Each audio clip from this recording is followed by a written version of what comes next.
ನಮಸ್ಕಾರ ಎಲ್ಲರಿಗೂ welcome back to my channel Sonu special. ಇವತ್ತು ನಾನು ಮೋತಿಚೂರು ಲಡ್ಡುನ ಯಾವ ರೀತಿ ಮಾಡೋದು ಅಂತೇಳಿ ತೋರಿಸ್ಕೊಡ್ತಾ ಇದ್ದೀನಿ. ಬೂಂದಿ ಕಾಳು ಮಾಡ್ಕೊಳ್ದೇನೆ ಅಷ್ಟೇ ರುಚಿಯಾಗಿರ್ತಕ್ಕಂಥ ಮೋತಿಚೂರು ಲಡ್ಡುನ ಹೇಗೆ ಮಾಡೋದು ಅಂತೇಳಿ ನೋಡ್ಕೊಳ್ಳೋಣ. ನಾನಿಲ್ಲಿ ಒಂದು ಮಿಕ್ಸಿಂಗ್ ಬೌಲ್ ತೊಗೊಂಡಿದ್ದೀನಿ. ಆ ಬೌಲ್ಗೆ 1 ಕಪ್ಪು ಕಡಲೆ ಹಿಟ್ಟು ಹಾಕ್ಕೊಂಡಿದ್ದೀನಿ. ಅದೇ ಕಪ್ಪಲ್ಲಿ 1 ಕಪ್ಪು ನೀರನ್ನು ಕೂಡ ಸೇರಿಸ್ಕೊಳ್ತಾ ಇದ್ದೀನಿ. ಇವಾಗ ಎರಡನ್ನೂ ಕೂಡ ನೀಟಾಗಿ ಎಲ್ಲೂ ಗಂಟುಗಳಿಲ್ಲದೆ ಇರೋ ರೀತಿ ಮಿಕ್ಸ್ ಮಾಡ್ಕೊಳ್ಬೇಕಾಗತ್ತೆ.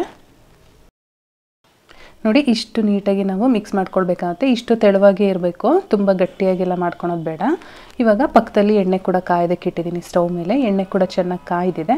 ಕಾಯ್ದಿರ್ತಕ್ಕಂಥ ಎಣ್ಣೆಗೆ ಈ ರೀತಿ ಒಂದು ಸೌಟು ಏನಾದರೂ ತೊಗೊಂಡು ಈ ರೀತಿ ನಮಗೆ ಯಾವ ಥರ ಬೇಕೋ ಆ ಥರ ಶೇಪ್ಲೆಸ್ ಆದರೂ ಪರವಾಗಿಲ್ಲ, ಈ ರೀತಿ ಎಣ್ಣೆನ ಹಾಕಿ ಚೆನ್ನಾಗಿ ಕರಿಬೇಕು ಕ್ರಿಸ್ಪ್ ಆಗೋವರೆಗೂ. ಎರಡೂ ಬದಿಲೂ ಸಹ ಉಲ್ಟಾ ತಿರುಗಿಸ್ಕೊಂಡು ಬೇಯಿಸ್ಕೊಳ್ಬೇಕು. ಒಂದೇ ಕಡೆ ಬಿಟ್ಟರೆ ಬೇಗ ಸೀದೋಗ್ಬಿಡುತ್ತೆ. ಹಾಗಾಗಿ ಈ ರೀತಿ ತಿರುಗಿಸ್ಕೊಂಡು ಅದು ಕ್ರಿಸ್ಪ್ ಆಗಬೇಕು. ನಮಗೆ ಗೊತ್ತಾಗುತ್ತೆ, ತುಂಬ ಗಟ್ಟಿ ಆಗುತ್ತೆ. ನೋಡಿ, ಗಟ್ಟಿ ಆಗ್ತಾ ಬರ್ತಾ ಇದೆ.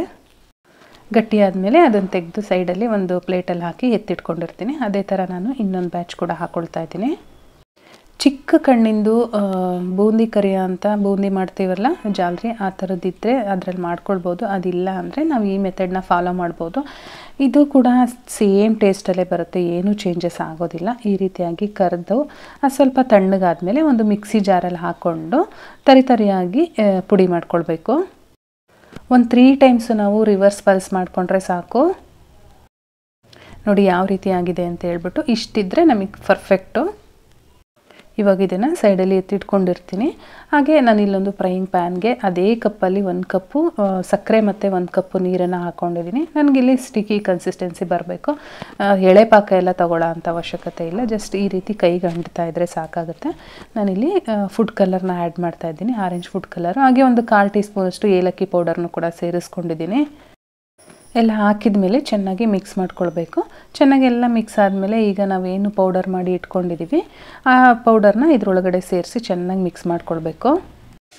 ಚೆನ್ನಾಗಿ ಮಿಕ್ಸ್ ಮಾಡಿಕೊಂಡು ಇದು ಸ್ವಲ್ಪ ಗಟ್ಟಿ ಆಗುತ್ತೆ, ಅಂದರೆ ನಮಗೆ ಅದನ್ನು ಲಡ್ಡು ಕಟ್ಟ ಅಂತ ಅದಕ್ಕೆ ಬರುತ್ತೆ, ಅಲ್ಲಿವರೆಗೂ ನಾವು ಮಿಕ್ಸ್ ಮಾಡಬೇಕಾಗುತ್ತೆ. ಅದರ ಜೊತೆಗೆ ನಾನಿಲ್ಲಿ ಮೆಲನ್ ಸೀಡ್ಸ್ ಕೂಡ ಯೂಸ್ ಮಾಡ್ತಾ ಇದ್ದೀನಿ. ಯೂಶ್ವಲಿ ಮೋತಿಚೂರು ಲಾಡುಗೆ ಮೆಲನ್ ಸೀಡ್ಸ್ ಹಾಕಿದ್ರೇ ಟೇಸ್ಟು ತುಂಬ ಚೆನ್ನಾಗಿರುತ್ತೆ. ಹಾಗಾಗಿ ಮೆಲನ್ ಸೀಡ್ಸು 1 ಟೇಬಲ್ ಸ್ಪೂನಷ್ಟು ಸೇರಿಸ್ಕೊಂಡು ಮಿಕ್ಸ್ ಮಾಡ್ತಾ ಇದ್ದೀನಿ. ಇವಾಗ ಕನ್ಸಿಸ್ಟೆನ್ಸಿ ನೀವು ನೋಡ್ತಾ ಇರ್ಬೋದು ಯಾವ ರೀತಿ ಗಟ್ಟಿ ಆಗ್ತಾ ಇದೆ ಅಂತ ಹೇಳ್ಬಿಟ್ಟು. ಇಷ್ಟು ಗಟ್ಟಿ ಆದಮೇಲೆ ಸ್ಟವ್ ಆಫ್ ಮಾಡಿಬಿಟ್ಟು ಸ್ವಲ್ಪ ತಣ್ಣಗಾಗಲಿಕ್ಕೆ ನಾನು ಸೈಡಲ್ಲಿ ಎತ್ತಿಟ್ಕೊಂಡಿರ್ತೀನಿ.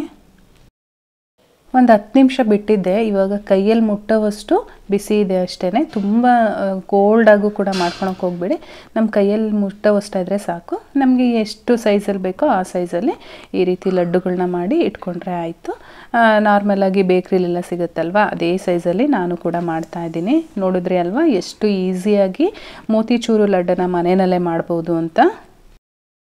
ಟೇಸ್ಟ್ ಅಂತೂ ತುಂಬಾ ಚೆನ್ನಾಗಿರುತ್ತೆ. ನೀವು ಕೂಡ ಮನೆಯಲ್ಲಿ ಒಂದ್ಸಲ ಟ್ರೈ ಮಾಡಿ. ದೀಪಾವಳಿ ಬರ್ತಾ ಇದೆ, ದೀಪಾವಳಿಗೆ ಖಂಡಿತವಾಗ್ಲೂ ಟ್ರೈ ಮಾಡಿ ಹೇಗೆ ಬಂತು ಅಂತೇಳಿ ನನಗೆ ಕಮೆಂಟ್ ಮಾಡಿ ತಿಳಿಸಿ.